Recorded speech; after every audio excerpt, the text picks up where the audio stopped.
So I want to share with you three design thinking stories, three case studies that have become incredibly impactful and empowering in my own life. And the first story is the GE MRI story. So one of the things that I've learned as a design thinker, and you'll see this thread woven throughout the three stories that I'm going to tell. One of the biggest lessons I've learned as a design thinker is you need to spend more time problem finding and less time coming up with a solution, because your problem needs to be a right problem to solve with the right solution matched with it. We can often have a solution and go searching for a problem, but we need to listen and watch and observe and connect with other people and make sure we understand the problem or the problems, the challenges, the opportunities, so that we know our solutions are more likely to hit the mark. And this story is very moving to me because how many of you have had an MRI before? So just shout out a little bit. What's that like? What's an MRI like? Noisy, painful, claustrophobic is what I'm hearing. So this institution, it's a really pleasant experience, right? So that's been my experience too. And yet this machine is incredible, right? As a piece of science technology, to be able to slice into a human being without ever cutting them, and to be able to see all of these slices, to be able to diagnose, to help people get better, to improve their health, like that's remarkable. Well, Doug Dietz is the industrial designer behind the GE MRI machine. And Doug Dietz was so proud of their invention. And he went to Pittsburgh Children's Hospital to see it implemented for the first time many years ago. And what Doug Dietz says is that he realized that he had invented a modern day torture device. Because as he watched children and families experience the MRI machine, it was the most dreadful, fearful, afraid moment that he had seen in these children, where they were white-knuckled, begging not to do this. And he realized that part of the problem was that he had been solving for the wrong problem. He didn't have the solution that matched the problem that actually was the user's needs. So Doug Dietz enrolled in Stanford's D School, into the Hasso-Plattner School of Design, for a one-week crash course, and started to understand better what it means to really empathize, what it means to really iteratively prototype, to move from designer to design thinker. And Doug Dietz will tell you, if he were here, he would say himself, my team invented an incredibly amazing, shiny object, but we didn't really know what the user's needs were. And it wasn't until we went in and observed and listened and interviewed the children being scanned and their families and the machine techs and the doctors and the nurses that we really started to get it. And then he branched and started to wonder about, well, when are children most happy? So he went and took a team and did interviews at places like Disney World, where children are laughing and having a good time, and at amusement parks, and realizing the stories that they're getting into in places like Disney World.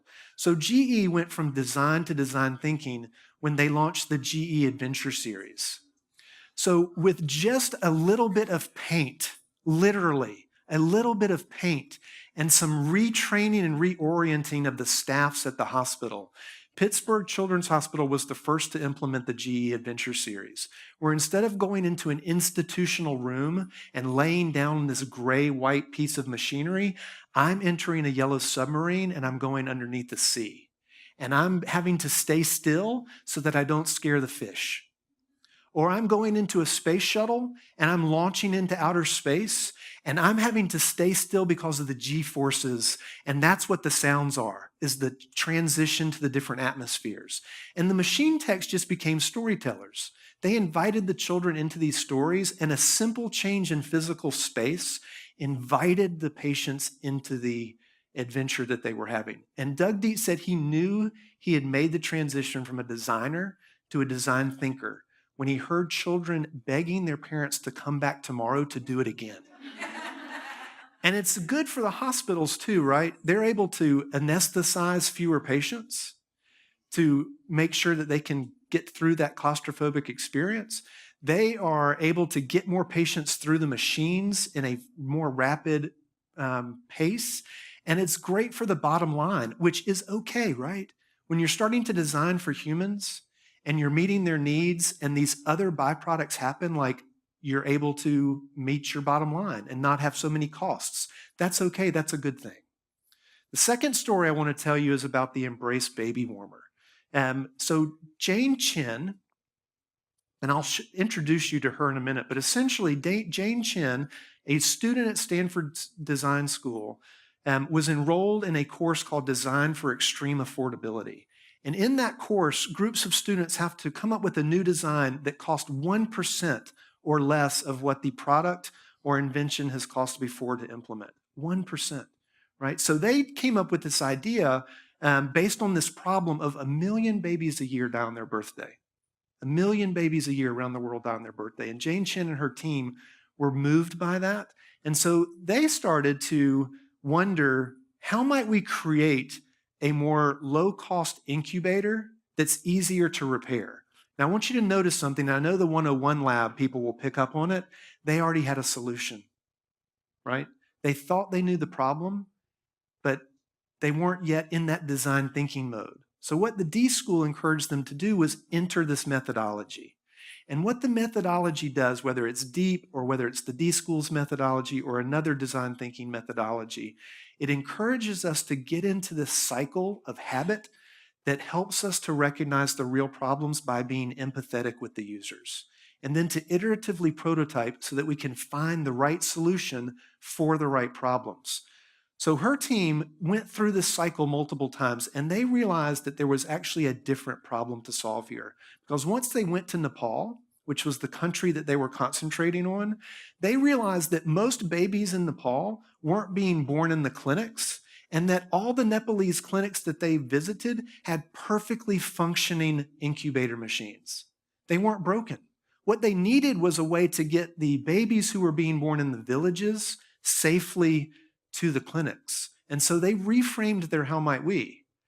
And it became, how might we help Nepalese mothers get their children safely to the clinic after a village birth? There's also this terrible taboo in the villages in general that when women went to the clinics with their baby, their premature born baby, and they came back from the clinics with no baby because of, what in most cases what happened was a death between the village and the clinic. The other mothers didn't want to go to the clinic because they thought something was happening not so good at the clinic. But instead, her team started to wonder, well, how might we get the babies from the villages to the clinics, which opens up, right? When you get the right how might we's, it opens up an infinite set of solutions. So they started to wonder things like, well, how do we keep people warm in other settings? And they came up with this idea of a sleeping bag that had a wax phase change material in it that's easy to heat up. It maintains its temperature and heat for over 4 hours. It's easy to deal with in village settings. And you slide that wax phase change material into the back of the infant sleeping bag, and you can get to the clinic. One of the byproducts they didn't realize was that it also allows the parents to hold the baby in a natural way rather than some incubator-like device. They've now sold over 2.5 million units of this piece of incredible technology, right? From getting to know the user and understanding the right problem that needed to be solved. So G.K. Chesterton probably said it best. It isn't that they can't see the solutions, it's that they can't see the problems. So if I could leave you with anything this morning in my Move Talk, it would be that we spend so much time seeking the right problems to be solved by listening to our users, by observing our users, by being ethnographers of care and connection with the people that we're working with. And the third story I want to tell you is our story. And I'm actually just going to tee it up for the other people that will talk this morning and this evening. That the third story is about a school that so wants to live this way, like Jane Chen and like Doug Dietz, that we try to implement it into almost everything we do. Because it's actually about agency. It's about helping people realize that they're a designer, that they don't have to wait for someone else to design a better world, that when they ask, if not now, then when? If not me, then who? That they can step into that space with their own sense of agency and design for a better world. And that's why we've developed this design thinking methodology with much, much help from many people, including the D School, so that our own practitioners, our adult learners, our student learners can develop these muscles and these habits of discovery, empathizing, experimenting, and producing, so that we know that we have the power to make this better world, to look for problems, to find solutions. And obviously in the real world, it's not linear. And you'll understand that more as you get into your Moonshot Design Challenge tonight and tomorrow and Friday, that you're going to be entering and exiting the different phases all at once. Because what we're really interested in is those real world settings, those real contexts to design a better world, because we're wondering how might we innovate school for the needs of our world. Thank you.